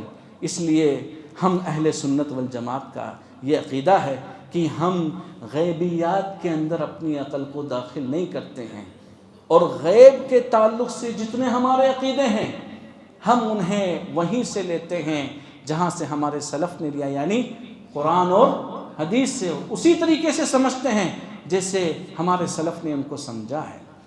سمجھ میں آ گیا؟ قیامت کے قریب کچھ چیزیں ظاہر ہوں گی جو ابھی ہمارے لیے غیب میں ہیں. کوئی نشانی ہے؟ قرآن کی آیت میں آیا ہے کہ جب وہ نشانی ظاہر ہوگی آدمی کتنا ہی ایمان لے کر کے آئے اس کا ایمان اس کو فائدہ نہیں پہنچا، کیونکہ وہ غیب میں، ہم اس پر ایمان لے کر کے آتے ہیں. لیکن لوگ جب اس کو دیکھیں گے اس نشانی کو، دھڑا دھڑ فوج کے فوج ایمان لے کر کے آئیں گے. کیوں؟ کیونکہ ان کے سامنے آ گئی وہ نشانی. اب تو ایمان لے کر کے آنا ہی ہے. غیب میں تھی، اب ہمارے ابھی غیب میں اس پر کوئی ایمان لے کر کے نہیں آتا ہے، لیکن جیسے ہی سامنے آئے گی سب لوگ ایمان لے کر کے آئیں گے. الذین یؤمنون بالغیب، اللہ نے سورہ بقرہ کی شروع کی آیتیں میں اسی لیے فرمایا ہے جو غیب کے اوپر ایمان رکھتے ہیں، جو غیب کے اوپر ایمان رکھتے ہیں. سورج پچھم سے طلوع ہوگا، کوئی نہیں مانے گا آج کہ بیکار بات ہے، بکواس ہے، یہ عقل میں نہیں آتی. کیسے سورج ادھر سے نکلے گا؟ آج تک تو ادھر سے نکلتا آیا ہے، مشرق سے سورج نکل رہا ہے، پچھم سے کیسے نکلے گا؟ لیکن حدیث میں آیا ہے کہ سورج پچھم سے نکلے گا، قیامت کی 10 بڑی نشانیوں میں سے ہے. لیکن انسان کیا ہے، اس کے اوپر ایمان نہیں لے کر کے آتا ہے. لیکن جب ظاہر ہو جائے گی، آنکھوں کے سامنے دیکھے گا، بہت سارے لوگ ایمان لانے کی کوشش کریں گے لیکن ان کا ایمان ان کو فائدہ نہیں پہنچائے گا. موت کے وقت میں بہت ساری چیزیں کیا ہو جاتی ہیں؟ کیا ہو جاتی ہیں؟ ظاہر ہو جاتی ہیں. جنات ابھی ہمیں نظر نہیں آتے ہیں، شیطان ابھی ہمیں نظر نہیں آتے ہیں، فرشتے ہمیں نظر نہیں آتے ہیں. تو اللہ تعالیٰ کیا کہتا ہے؟ فَكَشَفْنَا عَنْكَ غِطَاءَكَ فَبَصَرُكَ الْيَوْمَ حَدِيدٌ. اللہ کہتا ہے ہم آنکھوں سے پردہ ہٹا دیں گے. آنکھوں کے اوپر ایک پردہ اور ہے جو غیب ہمیں دیکھنے نہیں دیتا ہے، لیکن موت کے وقت میں یہ پردہ ہٹ جائے گا اور آدمی دیکھے گا اپنے آنکھوں کے سامنے، سب دیکھے گا، فرشتوں کو آتے ہوئے دیکھے گا. اسی لیے اس کی آنکھیں چوندھیا جائیں گی، وہ بات نہیں کر سکے گا کسی سے. ایسی چیز دیکھ لے گا وہ جو آج تک اس نے نہیں دیکھی تھی. لیکن اس وقت وہ تمنا کرے گا کہ میں لوٹ جاؤں، پلٹ جاؤں اور اپنے رب کے اوپر ایمان لے آؤں، کچھ خرچ کر دوں، فاصدق، کچھ خرچ کر کے میں صدقہ خیرات کر کے نیک لوگوں میں داخل ہو جاؤں، نماز پڑھ لوں، سب نیکیاں کر لوں، پوری فلم اس کی دنیا کی جو بھی کیا ہے سب اس کی آنکھوں کے سامنے آ جائیں گی، لیکن کوئی فائدہ ہے؟ کوئی فائدہ نہیں ہے۔ موت کے وقت میں، موت کا فرشتہ آنے کے بعد میں، غیب کی چیزیں ظاہر ہونے کے بعد میں کوئی بھی فائدہ نہیں ہے۔ تو میں نے کتنے اصول بیان کیے؟ 3 اصول میں۔ ایک چٹکلا ہے، بیان تو نہیں کرنا چاہیے لیکن بیان کر دیتا ہوں آپ لوگوں کے لیے، کہ ایک عقلانی آدمی، عقلانی سمجھتے ہیں؟ عقلانی کا مطلب جو عقیدہ اپنی عقل سے بناتا ہے، اپنی عقل پہ ڈیپینڈ ہوتا ہے، جو وہ آدمی لیکچر دے رہا تھا، بہت شاندار لیکچر دے رہا تھا۔ وہ کہتا تھا کہ ہم اسی چیز پر ایمان رکھیں گے جو ہمیں محسوس ہوتی ہے، جو ہمیں نظر آتی ہے۔ دیکھو یہ دروازہ سامنے ہے، لکڑی کا بنا ہوا ہے، ہم اس کے اوپر ایمان لے کر کے آتے ہیں، ہم اس کو مانتے ہیں کیونکہ یہ ہمارے سامنے ہے۔ یہ لائٹ ہے، یہ ٹیبل ہے، یہ پنکھا ہے، یہ پانی ہے، یہ موبائل ہے، یہ کرسیاں لگی ہوئی ہیں، ہم ان کو کیوں مانتے ہیں؟ کیونکہ یہ ہمیں نظر آتی ہے، ہمیں نظر آتی ہے، اس لیے ہم ان کو مانتے ہیں۔ تو کسی نے پوچھا تم اللہ کو مانتے ہو؟ تو کہا ہاں مانتا ہوں۔ تو کہا اللہ تو نظر تمہیں نہیں آتا ہے، کیسے مانتے ہو اس کو؟ تم تو صرف اسی کو مانتے ہو جو تمہیں نظر آتی ہے، جسے تم محسوس کرتے ہو، تم تو اسی پر ایمان رکھتے ہو۔ جو محسوس نہیں ہے، جو نظر نہیں آتی ہیں، تم اس پر ایمان کیسے رکھتے ہو؟ تمہاری عقل میں تو سب چیزیں نہیں آتی ہیں۔ کہا نہیں، ہم اللہ پر ایمان رکھتے ہیں۔ تو اس نے کہا کہ تمہارے پاس عقل ہے؟ کس چیز کی بنیاد پر تم ایسی بات کرتے ہو؟ کہا عقل میں نہیں آتی ہیں۔ کہا تم نے اپنی عقل دیکھی ہے؟ کہا نہیں دیکھی۔ تو کہا کہاں ہے عقل؟ کہا میرے اس کے اندر، سر کے اندر ہے عقل۔ کہاں ہے؟ سر کے اندر۔ کہ نکال کے دکھاؤ عقل کہاں ہے تمہاری، نکال کے دکھاؤ عقل کہاں ہے تمہاری۔ تو مبہوت ہو گیا بیچارہ، کیوں عقل پر ایمان رکھتے ہو؟ اس کا مطلب تم پاگل ہو، تمہارے پاس عقل نہیں ہے، چلو ہٹو یہاں سے، تم بیوقوف ہو، تمہارے پاس تو عقل ہی نہیں ہے۔ کہا ہے، کہا وہ تو دماغ ہے، وہ کیا ہے؟ وہ تو بھیجا ہے، عقل کہاں ہے؟ عقل دکھاؤ ہمیں۔ غیب میں ہے، نظر نہیں آ رہی ہے، لیکن عقل ہے، ایمان ہے، تمہارا ایمان ہے اس بات پر۔ اسی طریقے سے بہت ساری ایسی چیزیں ہیں جو عقیدے سے جڑی ہوئی ہیں اور جن کا تعلق غیبیات سے ہیں، جو ہمیں نظر نہیں آتی ہیں، ہمیں ان کے اوپر ایمان رکھنا ہے، ہمیں ان کے اوپر ایمان رکھنا ہے۔ تو جتنے بھی فرقے گمراہ ہوئے ہیں اس دنیا میں، 73 فرقے حدیثوں میں بیان کیا گیا ہے، ایک فرقہ جو ان 3 اصولوں کو اچھی طریقے سے سمجھ لیا ہے وہ کامیاب ہے، اور جس نے ان 3 اصولوں کو اچھی طریقے سے نہیں سمجھا ہے وہ برباد ہو گیا، وہ گمراہ ہو گیا، وہ کیا ہو گیا؟ وہ سیدھے راستے سے ہٹ گیا۔ کون کون سے اصول ہیں؟ کوئی ایک آدمی بتا دے تاکہ میں اپنی بات ختم، اچھی طریقے سے کوئی ایک آدمی بتا دے۔ میں نے 3 آپ لوگوں کو فارمولے دیے ہیں تاکہ ہم لوگ گمراہ نہ ہوں، اور عقیدہ ہم انہی 3 اصولوں کی بنیاد پر لیں۔ کون کون سے ہیں؟ کون بیان کرے گا؟ پہلا کہ عقیدہ لینا ہے کتاب و سنت سے، یعنی قرآن اور حدیث سے۔ دوسرا صحابہ کے فہم سے، قرآن اور حدیث کی آیت تو کوئی بھی بیان کر دیتا ہے اور نمبر بھی بتا دیتا ہے، لیکن اس پر صحابہ کا عمل ہے کہ نہیں وہ دیکھنا ہے۔ اور تیسرا جو چیز ہماری عقل میں نہیں آتی اس پر ایمان رکھنا ہے، جو یہ بھی باتیں ہیں، جیسے الرحمن علی العرش استویٰ، رحمان عرش پر ہے، اب اس میں ہمیں تعمیل نہیں کرنی ہے کہ وہ کس طرح ہے، اللہ کی کرسی ہے کیسی ہے، ہمیں نہیں اس میں جانا ہے۔ ٹھیک ہے شیخ؟ ماشاء اللہ تبارک، یہ خلاصہ انہوں نے بیان کر دیا ہے 1 منٹ کے اندر ماشاء اللہ۔ اب اسی پر میں اپنی بات ختم کرتا ہوں۔